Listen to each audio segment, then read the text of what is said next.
My name is Kennedy Rhoad, and my presentation is on Gloria Steinem's expose of the Playboy Club during 1963, A Bunny's Tale.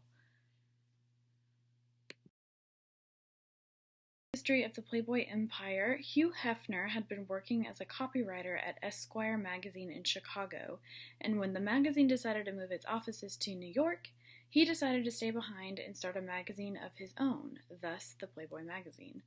The first Playboy magazine appeared in December 1953 with Marilyn Monroe on the cover, and although Marilyn Monroe did not pose for this magazine issue, Hugh did purchase her photo to use.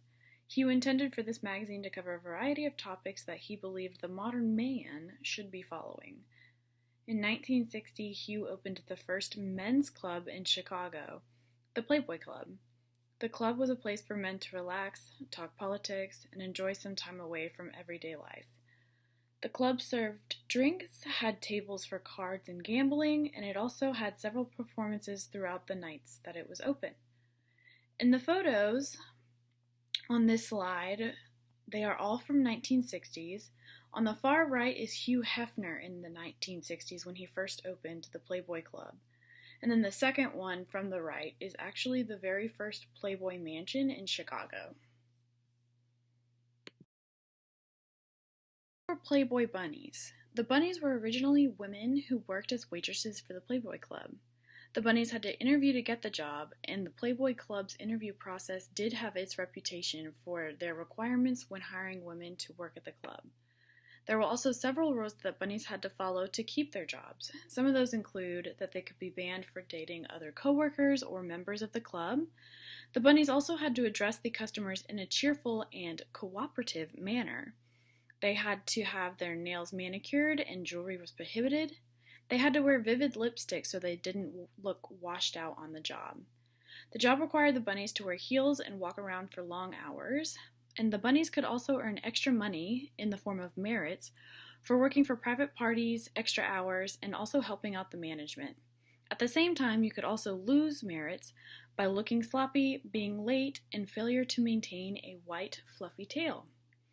In the photo on the right, it's actually an ad that the Playboy advertised for young women looking to make a good amount of money.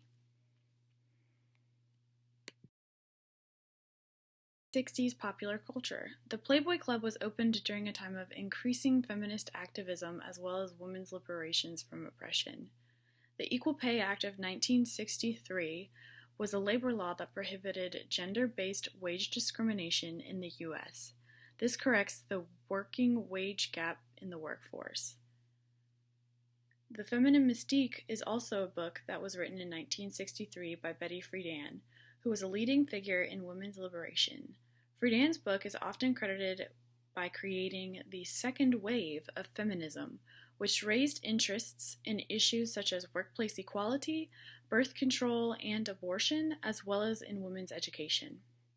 The Civil Rights Act of 1964 banned employers from employment discrimination based on race, sex, or religion.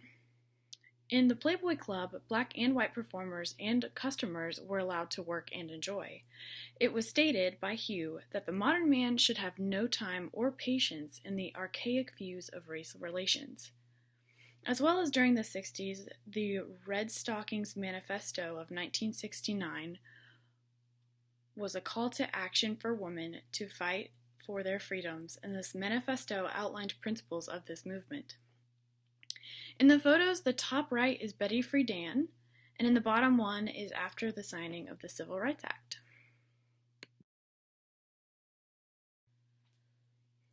This is a quote from the Red Stockings Manifesto. After centuries of individual and preliminary political struggle, women are uniting to achieve their final liberation from male supremacy. Red Stockings is dedicated to building this unity and winning our freedoms. If you look at the photos, you can see the top right is the Red Stockings logo, movements, and addresses.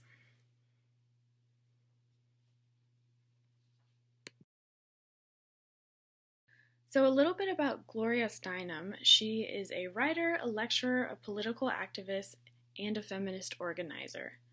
Steinem was a freelance writer during this time and was commissioned by Show, the magazine, to apply for a job at the Playboy Club under a fake name and document her experience. She worked undercover at the Playboy Club for a total of 17 days, and she worked undercover to expose the grueling working conditions for the workers of this establishment. This article was seen as the beginning of Gloria's feminist activism.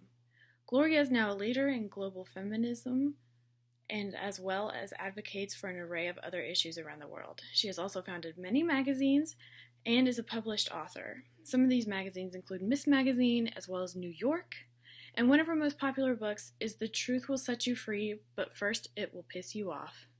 And in this photo, this is actually Gloria Steinem as a Playboy bunny during her 17 days.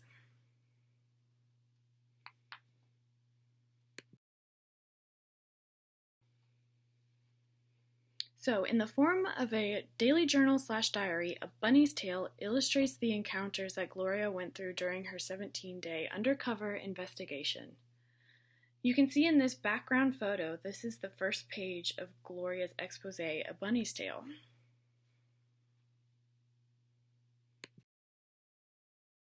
Of A Bunny's Tale came out in May 1963 and revealed the basics of becoming a Playboy bunny. So first, going undercover, Gloria was to create a fake name that was Marie Catherine Oakes. During the interview process, she stated that it was short and concise, and she pointed out that the interviewer was a woman who was very much intrigued more on her looks than as her experience waitressing. After that, she had another interviewer. She was hired after trying on a bunny costume that was 2 sizes too small.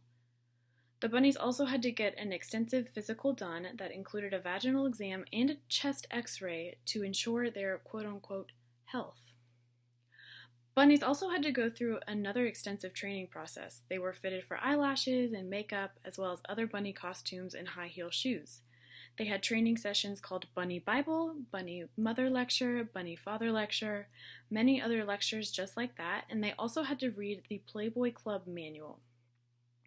By the end of the training process, Gloria stated that she was naked for most of it and was objectified before even working in the club.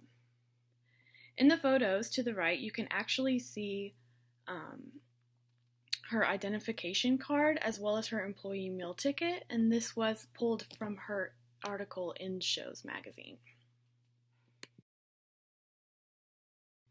A Bunny's Tale Part 2 came out in July, and Gloria shares her experience actually working as a Playboy bunny in the club.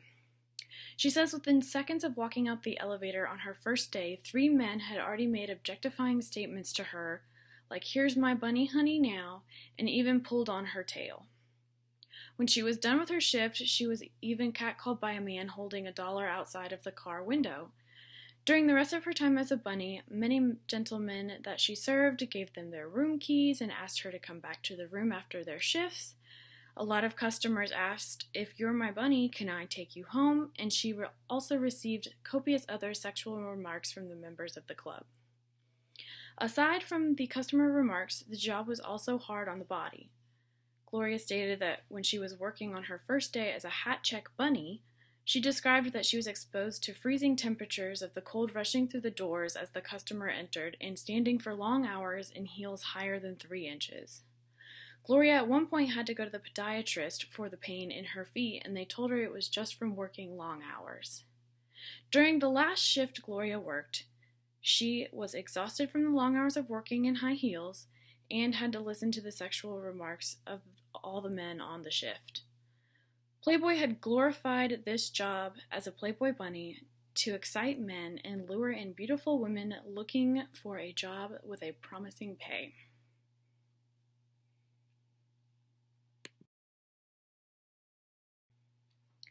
In summary, Gloria Steinem's expose, A Bunny's Tale, exposes how women are trained to objectify themselves to their male customers. Bunnies are forced to work in hard conditions, in uncomfortable clothing, and are subjected to harassment from members every day. A Bunny's Tale helps bring awareness to the struggle women endured during the 1960s.